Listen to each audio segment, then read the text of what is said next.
Hello underlings, it's your Lord and Savior Vince Zampella from Respawn here to talk to you about our first non-bug fix update for Apex Legends, the Battle Royale game that we of course knew better than EA to release it in a surprise motherfucker fashion, because we all know how well it worked out for our last game, sandwiched between two juggernaut franchises. We just had to compete with a few shitty underwhelming ones this time around. With the cadence of updates of other games being raised to the point where players aren't really sure which version of the game that they're playing anymore, we're going in the opposite direction, and that has nothing to do with the fact that most of our studio is actually making use of EA's Star Wars license. Our philosophy for updates is to cause you less headaches and also force you to work around the flaws in the system, except of course when it hurts us financially in the case of quickly closing the free Twitch Prime Pathfinder skin loophole. Unlike other development companies, we actually have QA testers here, so we won't ship things that break more than they mend when we do push out updates. What a novel concept, right?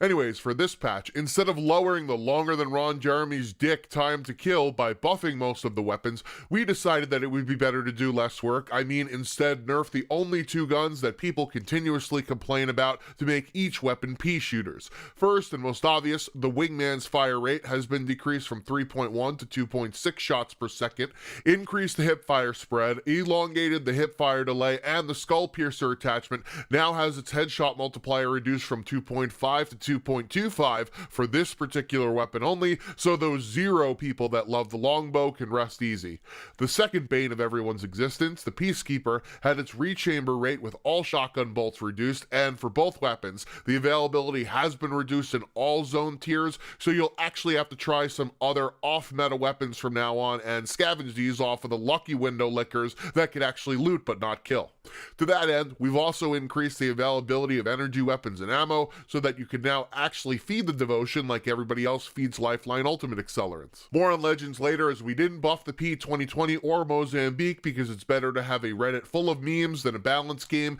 with a Reddit that's got less original posts than Barstool's Twitter feed. But in all seriousness, we do need guns that are absolute shit tier to water down the chances of everyone running around with the same set of weapons to emphasize the looting aspect of our game. And in the case of these two, don't even bother picking them up at all because it's easier to punch and kick people to death when you take movement into account. So you heard it correct, and even though it seems counterintuitive to add completely useless by design weapons into the game, we know what we're doing because we're the team that made the best Call of Duty games after all, so trust us. We've also made some minor bug fixes that cause disconnects and crashes with Legends using their abilities, but haven't introduced the quality of life reconnect feature that even PUBG has, because sometimes you're just better off without your douche canoe random. You're welcome. Actual Legend adjustments, however, won't be made until the start of Season 1 to go with our core philosophy of less frequent updates, which should please people that have terrible internet speed so they won't complain about patch sizes, yet if their net is that bad, they shouldn't even be playing online multiplayer games in the first place.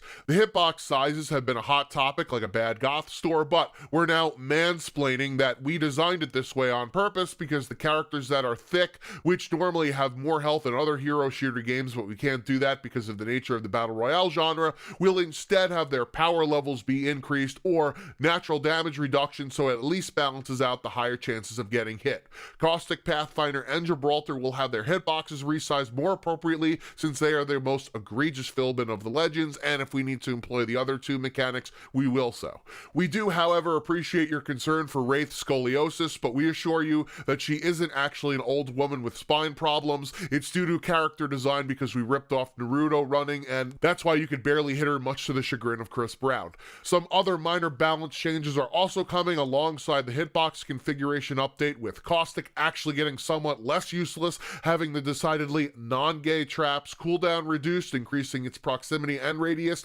along with removing the 1-second delay on them dealing damage. The aforementioned Wraith gets a nerf on her phase shift cooldown, increased from 20 seconds to 25 seconds, Bangalore's passive ability Double Time being nerfed by reducing the movement speed bonus from 40% down to 30, Lifeline getting a bug fix with a chance of having gold helmet and armor dropping from her care package ultimate being removed altogether, and Pathfinder getting an indirect buff by having his passive beacons being increased in the world by 2. I can't share when these updates will go live nor when Season 2 will start because that's strictly info that us here in the know can have. Sorry plebs, you can't have that shit. Wait, what? There's a mechanism for disabling smoke textures in the configuration files, thus rendering Bangalore's tactical ability to be useless. Same goes for Wrath's ultimate with a portal exploit to zip around the map in an alternate dimension on no cooldown.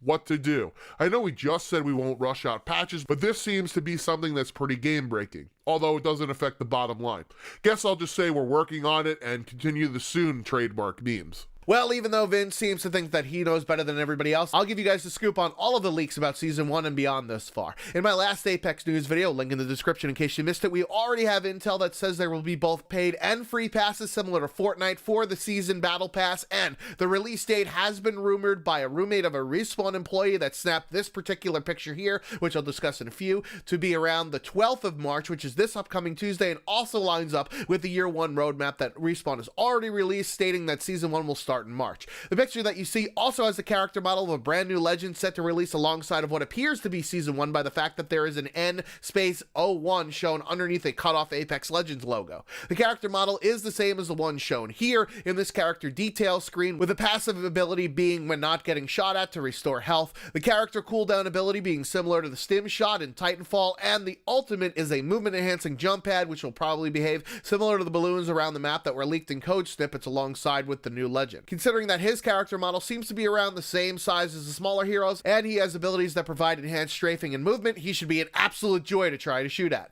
That's not all with new heroes, as I rattled off a list in the previous Apex News video of all of the names of the leaked legends. However, we now have more 411 on a legend named Watson, which is not just the name of the world's most famous mainframe supercomputer. One of his abilities is named the Tesla Coil, that has been found in data mines, which could act similarly to Caustic's gas traps and will probably be based on the Electric Smoke Titan ability or the Electric Smoke Pilot Grenade from Titanfall 2. If it's anything like Command & Conquer Red Alert's Tesla Coil, however, then I'd watch the fuck out. There is also another legend named Prophet that could actually be drawn without having to fear for one's life, unlike what some religions may think, but a file has been found that points to a precog ability, which does fit the definition of what a prophet does, after all, predicting things, but what exactly will this predict? Currently, the only prediction mechanism is Pathfinder's passive that could show a future circle collapse, but this could pertain to all sorts of items, like where the next care package drop will be before it happens, perhaps where the final circle will end up, or maybe where the subsequent round weapon drop ships will land. Either way, these two legends are much less far along than Octane, considering that we have no character models or even descriptions of what these abilities do other than guesses based on file names.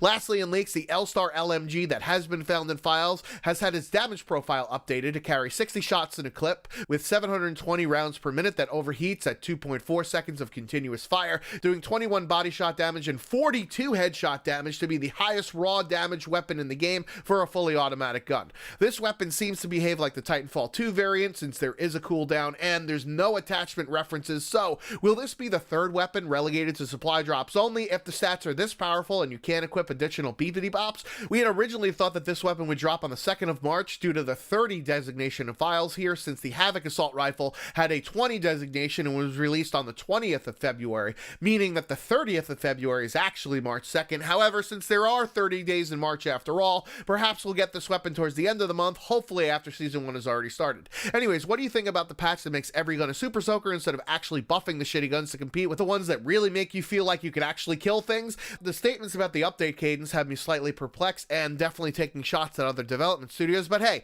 at least we won't have to be their unpaid beta testers for their stupid decisions. I've been the Schwans27 out like a Charlotte Russe store. Until next time.